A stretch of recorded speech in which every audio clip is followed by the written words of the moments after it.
Salut! Le 30 janvier 2020, nous vous avons fait découvrir l'étoile évolutive, méthode originale créée par Catherine Poncet et Nathalie Joly, qui met en lumière notre plan d'incarnation et nous permet de mieux comprendre nos expériences vécues, tout en nous permettant d'opérer un nettoyage sur nos mémoires karmiques. Elles ont encore une fois accepté de nous accueillir pour nous permettre de mieux appréhender encore leur outil exceptionnel, tout en évoquant leur actualité pour cette rentrée, telles les formations et les conférences qu'elles dispensent, mais surtout la publication de 2 tomes supplémentaires qui développent encore les nombreuses applications qu'offre leur étoile évolutive. Je vous mets tous les liens dans la description de cette vidéo. Petit potin galactique, Catherine Poncet et Nathalie Joly vont nous offrir plusieurs portraits de célébrités dans une série de vidéos que nous avons nommée la rubrique stellaire évolutive. Le premier portrait sera celui de Coluche. Mais pour l'instant, retrouvons Catherine Poncet et Nathalie Joly dans ce deuxième volet consacré à leur étoile évolutive. Top!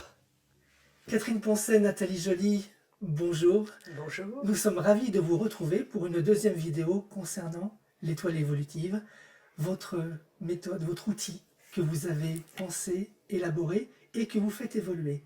Et c'est justement votre actualité que nous venons recueillir aujourd'hui dans cette vidéo, l'évolution de votre étoile évolutive. Alors, s'est écoulé 7 mois depuis cette première vidéo que vous avez pu voir sur YouTube. Nous parlions de ce livre bleu, le premier tome. Juste après la publication de la vidéo, nous avons fait paraître le deuxième tome, le rouge, de l'étoile évolutive, dans lequel on trouve en première partie des éléments extrêmement précieux pour le praticien de l'étoile évolutive ou pour le débutant qui veut faire ses gammes dans l'interprétation, c'est-à-dire l'explication pour chaque arcane sur chaque poste. Ça donne des mots-clés qu'ensuite on peut affiner, développer pour analyser une étoile évolutive. Ça permet de démarrer. Et en deuxième partie de ce livre, on a élaboré, on a étudié, analysé les étoiles évolutives de personnages célèbres, 14 d'entre eux, dont Gandhi, Nostradamus, Victor Hugo, l'impératrice Sissi d'Autriche. Et aussi, beaucoup de nos lecteurs sont intéressés par l'astrologie ou carrément astrologues eux-mêmes. Donc, nous avons aussi fait une analyse assez brève astrologique pour mettre en parallèle le thème astral et l'étoile évolutive. Pour aller vraiment, on s'aperçoit que ces deux disciplines se complètent et on va vraiment au cœur du sujet. Voilà ce que vous allez trouver dans ce deuxième livre. Nous avons aussi un troisième livre dont je vais parler tout à l'heure qui va paraître au mois de septembre. Donc une actualité assez riche. Vous parlez de lecteurs, mais j'ai envie de parler aussi de stagiaires, parce que vous faites des formations. Oui, tout à fait. Depuis janvier, nous avons animé 3 groupes de formation. Et bien sûr, nous allons reprendre les formations, d'autres formations en septembre, dont notamment à Paris et en Belgique aussi, et puis bien sûr à Lyon, puisque nous sommes lyonnaises. Parlez-nous du programme, parlez-nous plus en détail de ce que contiennent ces formations. Alors, tout d'abord, il y a un module de 3 jours qui est vraiment le module fondamental. C'est-à-dire que pendant ces 3 jours, on va rentrer en lien avec l'étoile et ses 17 postes. On va aller sur une analyse, une interprétation et puis surtout les liens des postes entre eux. Alors, pour ce module, il va être demandé un prérequis tarot pour les personnes qui n'ont aucune connaissance tarot ou alors très très peu, parce que sinon ça va être trop difficile pour elles de pouvoir rentrer au cœur de l'étoile. Mais bien évidemment, les personnes qui connaissent le tarot de Marseille n'auront absolument pas besoin de ce prérequis. Donc voilà, on a ce module de base et puis ensuite il y a une proposition de différents modules selon les désirs et les aspirations de chacun. Alors ces modules ensuite sont complètement indépendants des uns des autres. Donc il va y avoir un module sur les soins, dont notamment avec les fleurs de Bach et les soins énergétiques de manière plus large. Il va y avoir un module spécialisé sur le karmique et le transgénérationnel. Il va y avoir un autre module sur les comparaisons de thèmes. Donc, comment en fait on analyse un lien, alors que ce soit le lien d'un couple, d'un parent avec son enfant ou d'un associé, pour voir un petit peu les compatibilités, voir envisager eh bien, les solutions en termes de différences d'opinion. Donc voilà, il y a un module vraiment relationnel et puis un module d'annualisation aussi, parce que chaque année dans le parcours d'un être humain, eh bien, il y a déjà un décor, une ambiance, des choses qui nous sont proposées et des choses à travailler aussi. Donc regardez le parcours de sa vie à la lumière des postes 7 et 8, justement, ceux qui changent tous les ans, eh bien, constituent un module. Pour vos formations, quels sont les supports que vous utilisez?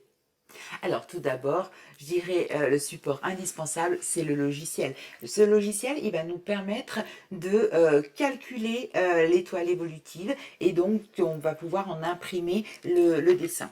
Donc ce logiciel, bien sûr, il est inclus dans le premier module, dans le module fondamental de formation. D'accord. Et puis, lors de chaque formation, bien sûr qu'il y a un support pédagogique envoyé par mail avec tout le support de cours. Vous parliez également aussi de visioconférence. Oui, alors, eh bien, un petit peu comme tout le monde, on est en point d'interrogation par rapport à cette rentrée. Donc, habituellement, et c'est vrai que de préférence, moi j'aime les cours vraiment en présentiel. Après, eh bien, selon ce que le destin nous réservera, on envisage aussi des visioconférences pour présenter l'étoile. Parfait. J'ai envie de vous poser une question sur ce troisième tome parce que vous nous avez mis l'eau à la bouche et j'aimerais connaître vraiment le contenu et vers quelle piste vous allez développer cette étoile évolutive. Alors ce troisième tome, qui sera jaune d'or pour le différencier des deux premiers, aura, en fait, on va analyser les différentes applications, et ce n'est pas du tout exhaustif, de l'étoile évolutive. Par exemple, nous allons parler du voyage du héros. Le voyage du héros, c'est que chacun doit être le héros de sa propre vie, et pour être le héros de sa propre vie dans toutes les mythologies, on doit passer par des épreuves. C'est très souvent, c'est à l'image des 12 travaux d'Hercule, il y a 12 étapes à franchir. Les 12 étapes, on les retrouve aussi dans les thérapeutiques de soins pour les diverses dépendances. C'est quelque chose d'assez global. Et le héros de sa propre histoire, c'est-à-dire le soleil, par exemple dans le thème astrologique, on va aussi le développer dans l'étoile évolutive. D'accord. Donc ça, c'est un thème. Ça va nous prendre 2 chapitres de ce livre. Le voyage du héros, comment accéder à son soi essentiel intérieur et à l'accomplissement de sa vie. Il y a un autre thème que nous avons développé aussi dans ce livre, c'est l'enfant de remplacement. L'enfant de remplacement, c'est en fait quand on est après le décès d'un frère ou d'une sœur. Ah, d'accord, d'accord. Donc, un enfant de remplacement, eh bien, va avoir une problématique d'identité. Parce que pour qu'il n'y ait pas de problématique d'identité, il faudrait que les parents aient fait le deuil de l'enfant décédé auparavant. Et faire le deuil d'un enfant, c'est quelque chose de complètement impossible. Donc, nous, ce qui nous a intéressés dans ce chapitre, c'est déjà dans un premier temps de regarder, d'analyser, d'interpréter beaucoup d'étoiles d'enfants de remplacement. Donc Stendhal, Peter Sellers, qui d'autre encore, Beethoven, bon bien sûr les plus connus, hein, Dali, Van Gogh, mais surtout ce qui nous a profondément interpellés, c'est de voir comment les incidences étaient différentes en fait dans la vie de chacun. Parce que quand on est après un enfant qui est mort, eh bien en fait la manière dont ça va nous impacter dépend particulièrement de la manière dont les parents ont géré cet événement. C'est-à-dire comment on l'a communiqué, ou peut-être pas communiqué d'ailleurs. Et on va voir qu'il y a toute une sorte d'incidences qui sont vraiment différentes selon la manière dont ça a été vécu au niveau familial. Et c'est ça qui nous a vraiment intéressé de faire ressortir au niveau de l'étoile, toutes ces différences-là. Alors bien évidemment, en essayant de chercher aussi quels seraient les indices d'un enfant de remplacement? Alors bien évidemment, ça ne veut pas dire que si on coche toutes les cases, on est obligatoirement un enfant de remplacement. Mais comme l'enfant de remplacement va représenter souvent une problématique d'identité, et bien sûr, on va voir s'il y a des arcanes tels que l'arcane sans nom et l'ermite, qui est d'ailleurs le champ magnétique de l'identité retrouvée. S'il y a le jugement, qui est un arcane de renaissance, s'il y a un arcane de l'amoureux, puisque l'amoureux, dans son aspect négatif, c'est aussi la comparaison au niveau affectif entre deux personnes. Donc voilà, tout un tas, j'allais dire, de petits repères comme ça, et puis l'analyse de plusieurs étoiles qui sont nées, en tout cas, après un enfant décédé. Et en fait, on est un enfant de remplacement, on se sent enfant de remplacement, on est dit enfant de remplacement, si la mère a fait de vous un enfant de remplacement. Si elle a réussi, malgré ses malheurs, à ne pas investir complètement son deuxième enfant à la place, que dans sa tête, il ne vienne pas à la place du premier, alors il ne sera pas un enfant de remplacement. Vous voyez ce que je veux dire? C'est très normal d'avoir un autre enfant. Mais si la mère dit, ben, tant pis, j'y suis là pour remplacer, le deuxième va devoir vivre à la place du premier. Et c'est ça qui est lourd, et c'est ça que dans l'étoile, on voit. D'accord. Les comparaisons avec l'amoureux, le jugement pour la renaissance, etc. Remplacer d'ailleurs, c'est faire jouer un rôle qui n'est pas le nôtre. Et on a remarqué qu'il y a beaucoup d'acteurs qui sont des enfants de remplacement, bon, tels que Peter Sellers, que j'ai déjà cité, Michel Piccoli aussi. On retrouve beaucoup chez les acteurs cette problématique. Oui, complètement, dont notamment Michel Piccoli. Ouais, effectivement. Est-ce que ça joue sur leur vocation? Oui, ben, l'acteur, il porte un masque, il porte le masque de son personnage. Qu'y a-t-il derrière le masque? Est-ce qu'il y a quelqu'un? Peter Sellers, lorsqu'on lui demandait, mais d'abord il s'appelait Richard, son grand frère aîné s'appelait Peter, son nom de naissance c'est Richard, dans le livre L'étoile évolutive est montée pour son nom Richard Sellers, et on l'a toujours, en famille, sa mère l'a appelé Peter, du nom de l'enfant décédé. C'est l'acteur qui a joué la Panthère Rose, le docteur Folamour, etc. Et quand on lui disait, mais il y a qui derrière ce masque? Il disait, mais il n'y a personne, je ne suis rien. Et il était capable de jouer dans le docteur Folamour 3 personnages différents, et il est absolument méconnaissable à chaque fois. C'est une performance exceptionnelle. C'est ça. Parce qu'il dit, moi, je n'existe pas. Pourquoi? Parce qu'on ne m'a jamais donné mon identité. Souvent, il y a des questions de prénom. Oh, ça se fait moins maintenant, mais on donnait à l'enfant, comme Vincent Van Gogh, le prénom du précédent. Oui. Alors c'est une catastrophe. On arrive avec déjà le précédent sur le dos. Et on doit jouer son rôle. Un rôle, forcément, c'est un ange. Il n'a jamais fait de bêtises. Celui-là, enfin, en général, c'est en bas âge. Un enfant mort-né ou un enfant mort très jeune. Et bien forcément, il est pur. Il n'a pas fait de bêtises, on n'a rien à lui reprocher, il est idéalisé et on ne peut pas se mettre à la hauteur d'un idéal. Donc on est un enfant de remplacement. Mais si la situation est plus saine de nos jours, d'abord c'est plus rare, puisqu'on perd moins d'enfants, mais on est très aidé par le psychologue, ce qui n'était pas le cas à l'époque de Van Gogh, et donc les choses sont mieux présentées, et probablement qu'il y a un moins gros fardeau sur le second, et du coup on ne l'appelle plus l'enfant de remplacement, parce qu'il ne remplace pas. D'accord. Vous voyez, on n'est pas nécessairement, et c'est pas fautif d'avoir un deuxième enfant après le premier. C'est même recommandé, mais tout est dans la façon de lui présenter son arrivée. Comme toujours, d'ailleurs. Oui. Alors, pour continuer sur la présentation du 3e tome, nous aurons également un chapitre dédié à la comparaison d'étoiles. Comme on peut comparer 2 thèmes astrologiques, on peut aussi comparer 2 personnes. Ça peut être 2 personnes, comme a dit tout à l'heure Nathalie, 2 personnes, un couple, une mère et son enfant. Ça peut être, dans le livre, on a un chapitre sur une personne et son chien, comment l'interaction entre les deux est ce qui fait que la personne a eu besoin d'un chien, qu'est-ce que chacun apporte à l'autre.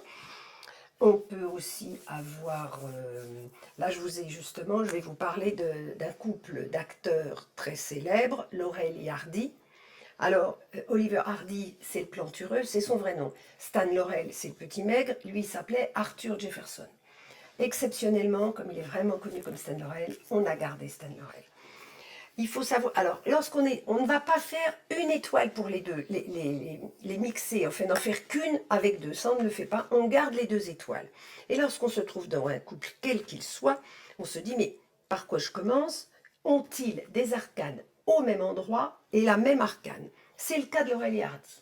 Ils aspirent. Alors, on sait qu'ils étaient acteurs au cinéma muet et ils ont su prendre le virage du cinéma parlant, ce qui est rarissime. Beaucoup d'acteurs n'ont pas réussi ce passage. Eh bien, eux, oui. Et pourquoi? Parce qu'ils ont la route fortune au poste 13, le poste des aspirations. À quoi nous aspirons? Qu'est-ce que nous voulons devenir? Et ils ont, comme la route fortune, ça fait penser à la bobine du cinéma. Ils ont magnifiquement pris ce virage du cinéma parlant et ils avaient tous les deux cette route fortune qui leur a permis d'évoluer, de progresser et de prendre un chemin différent que leur personnage. D'autre part, ils ont aussi un ermite au poste 15. Le poste 15, comment je me démarque? Et un ermite, c'est un vieillard voûté qui cherche sa lumière, curieux pour des acteurs. N'empêche que pour le cinéma comique, c'est un énorme travail de concentration. On dit toujours que c'est beaucoup plus difficile de faire du comique que du larmoyant. Eh bien, il fallait qu'ils soient extrêmement sûrs d'eux-mêmes, concentrés sur eux, qu'ils aient fait une recherche intérieure. Ils ont tous les deux ce même ermite sur le même poste. Et comme ça, on va faire grandir la comparaison. Après, c'est les seuls arcanes qu'ils ont au même endroit. Par contre, qu'est-ce qui fait l'unité de ce couple d'acteurs? Pour que l'unité se réalise, on va chercher s'ils ont des arcanes complémentaires, c'est-à-dire des arcanes qui additionnés vont faire 22. L'arcane de l'un, l'arcane de l'autre. Et ce que ça fait, ce qu'on appelle dans nos livres, un champ magnétique. Et à eux deux, ils réalisent l'unité du couple à succès du cinéma. Voilà un exemple de couple d'étoiles qui est traité dans le livre. Et puis, il y a un chapitre aussi qui est consacré au jeu réactif.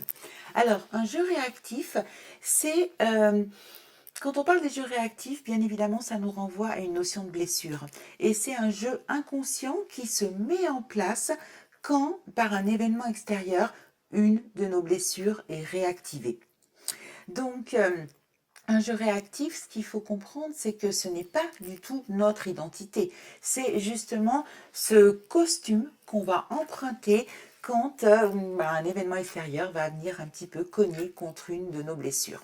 Alors ça, avec l'étoile, c'est quelque chose qu'on va voir précisément dans les postes 2 ou les postes 4. D'ailleurs, ce sont deux postes qui se calculent de par une addition. Et quand on fait une addition, ça induit une notion de cheminement, donc de quelque chose à résoudre. Alors, je vais vous donner un exemple. Admettons qu'il y ait un amoureux, par exemple, en poste 2. Donc, on va parler là d'une blessure affective. Alors, une blessure affective, elle peut s'exprimer de plusieurs manières différentes. C'est-à-dire qu'il y a des enfants, quel que soit l'amour que leurs parents aient pu leur donner, eh bien en fait, ils se sont jamais sentis suffisamment aimés. Ou alors, il y a eu l'arrivée d'un petit frère, et donc à ce moment-là, il s'est senti un petit peu délaissé. Parce qu'en fait, l'amoureux, si on regarde en profondeur cet arcane, on comprend que être aimé, c'est important pour lui, mais c'est pas suffisant. Lui, l'amoureux, ce qu'il veut, c'est être le préféré. Donc, à ce moment-là, on va proposer à la personne le remède de fleur de bac associé, c'est-à-dire celui de Holly, c'est-à-dire le OU, qui est la fleur numéro 15, pour justement pouvoir commencer un travail sur soi par rapport à l'amour intérieur, bien évidemment, parce que ce qui est important pour pacifier une blessure d'amour, c'est déjà aller chercher au fond de soi son amour intérieur. Et puis, l'amoureux peut s'exprimer aussi d'une autre manière que cette blessure affective, puisque l'amoureux, c'est un arcane de choix et d'engagement. Et combien de personnes ont des problématiques de choix ou d'engagement? Donc là, on va aller plus sur la fleur numéro 28, c'est-à-dire Scléranthus, pour vraiment équilibrer les choses et pour pouvoir aller dans une direction et s'y engager comme nous le demande l'amoureux d'ailleurs. Je vais vous parler d'un autre chapitre du 3e tome. Comme vous voyez, il est extrêmement riche, ce 3e tome qui va paraître à la rentrée. C'est la résilience. La résilience, c'est un terme de physique qui veut dire la résistance des métaux à un choc. Maintenant, c'est un terme qu'on utilise en psychologie. C'est Boris Cyrulnik, le grand précurseur du thème de la résilience en France. C'est un thème qui était déjà traité par les Américains. c'est-à-dire comment on arrive à se reconstruire après un choc. C'est-à-dire, c'est pas oublier, c'est pas forcément pardonner, c'est arriver à rebondir et à quand même vivre sa vie de façon acceptable. Et pour ça, il faut des qualités intrinsèques qu'on va trouver dans l'étoile évolutive. Alors par exemple, de la force, de l'autonomie, de l'indépendance, du courage, la capacité à rebondir, et également pour la résilience, elle n'est possible que si on parle de ce qui vous est arrivé, si d'autres vous écoutent, si on peut parler et si on est écouté. Donc il faut aussi que dans l'étoile évolutive, on ait cette capacité d'écoute et de communication. C'est ce qu'il raconte, c'est ce que nous dit dans ses livres Boris Cyrulnik. Et l'étoile évolutive, c'est celle-ci que nous avons analysée. On cherche, est-ce qu'il y a des facultés, des qualités d'autonomie, de rebond, de courage et de communication. Ce qui fait que quelqu'un aura la capacité d'être un résilient. Voilà, ça c'est un chapitre aussi. Il y a encore un chapitre que vous allez développer, c'est celui de la santé. Oui, tout à fait, puisque dans l'étoile évolutive, nous avons plusieurs postes qui vont nous parler, alors par exemple, de notre énergie. Ça, c'est le poste 12, celui qui est dans la colonne de lumière. Et puis, nous avons le poste 2 qui, lui, va nous détenir l'information de là où va se loger la somatisation. Alors, bien évidemment, on va travailler dans le sens de la correspondance des arcanes de tarot avec les endroits du corps. Et puis le poste 4, lui qui nous parle justement du corps. Sinon, on va avoir un regard aussi sur le poste 3 qui est en lui-même déjà un indice très important de notre plan d'incarnation.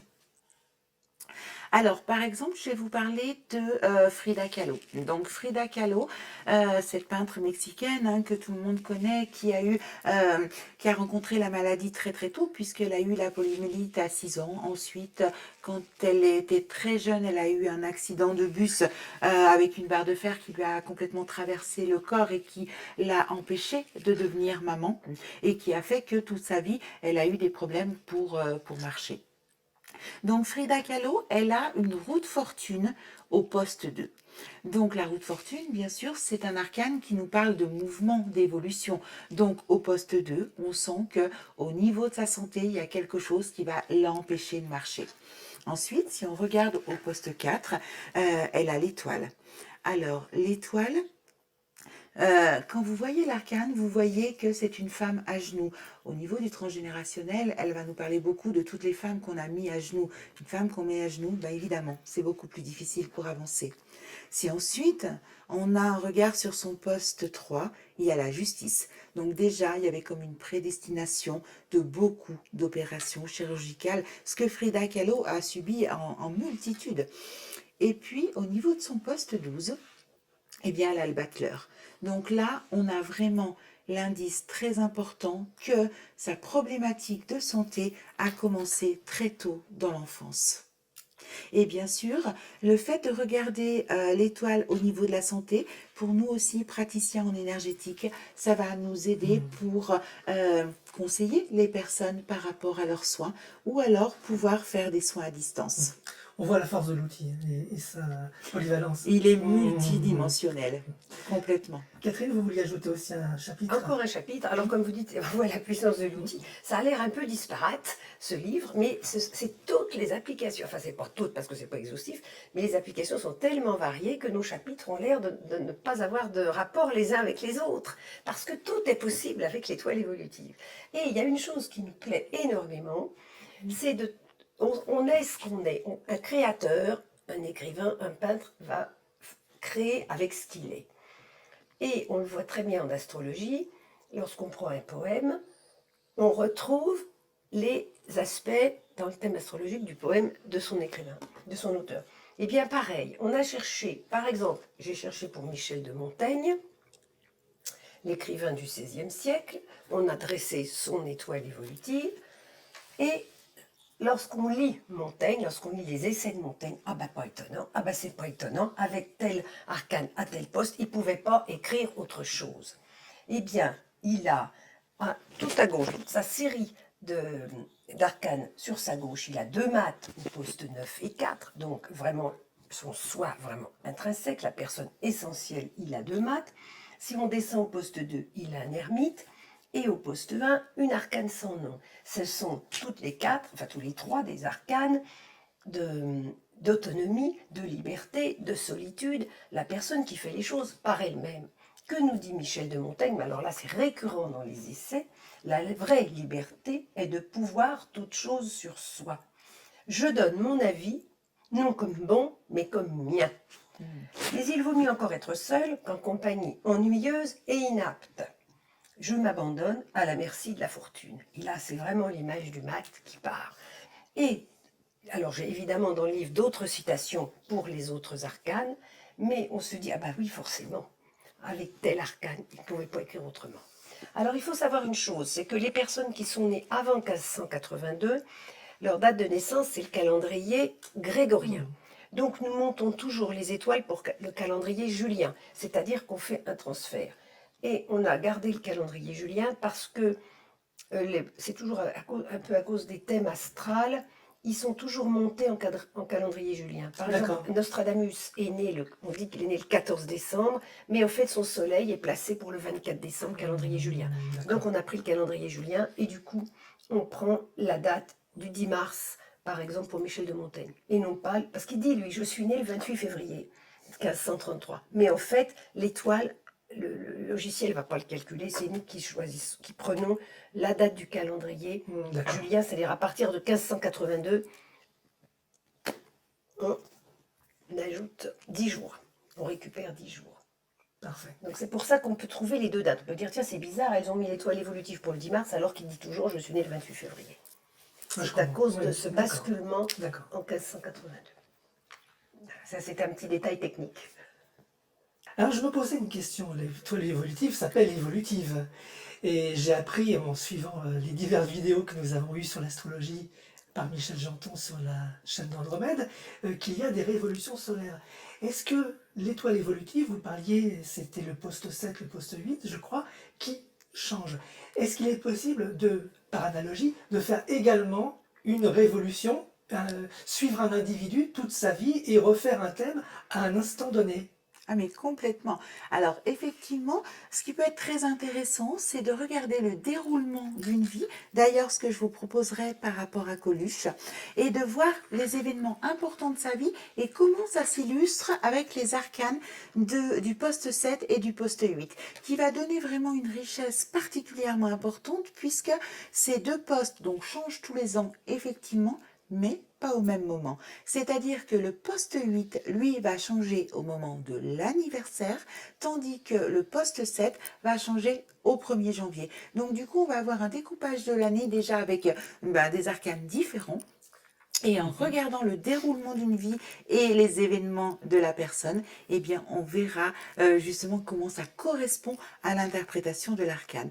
Et puis, quand vous parliez, Alexandre, de la révolution solaire en astrologie, bien sûr, nous avons la révolution solaire évolutive que Catherine va vous présenter. Donc Nathalie a évoqué les postes qui changent de toute façon, poste 7 et poste 8 tous les ans pour chacun. Mais il y a aussi moyen de faire une révolution, ce qu'on appelle une révolution évolutive, c'est-à-dire l'étoile évolutive, elle est faite, elle est fabriquée par le logiciel pour le jour de la naissance, avec en date de référence la date qu'on choisit, soit tout de suite, soit par exemple l'année où je me suis mariée, l'année où je suis entrée à l'école, etc. Mais on peut aussi faire une étoile évolutive pour le jour de l'anniversaire. Ça ressemblera dans le principe à la révolution solaire astrologique, c'est-à-dire qu'on va remplacer la date de naissance par la date du jour de l'anniversaire, avec en jour de référence celui qu'on voudra dans l'année de référence. Et là, les postes périphériques vont très probablement changer, presque tous. C'est-à-dire les postes qui sont tout autour, puisque on les construit à partir de la date de naissance. Les postes qui sont dans la colonne de lumière ne vont pas bouger, sauf le poste 16, bien entendu. Donc on va se retrouver avec une autre étoile évolutive, vraiment différente, probablement bien différente, avec des liens évidemment avec l'étoile évolutive de la date de naissance, pour voir ce que l'année a de spécifique pour le personnage, pour la personne en question. Donc ce sont les deux façons de travailler sur l'annualisation de l'étoile évolutive. Catherine Poncet, Nathalie Joly, Il me reste à vous remercier pour cette présentation de ce 3e tome et de ce 2e livre aussi qui est sorti récemment. Et vous nous avez également promis en bonus 2 études. Là, je laisse le soin donc aux internautes de le découvrir. Ils sont en lien qui s'affichent tout de suite. C'est des liens cliquables, ils pourront aller tout de suite regarder ces études passionnantes. Merci encore à vous deux. Merci beaucoup, Le Alexandre. plaisir est pour nous.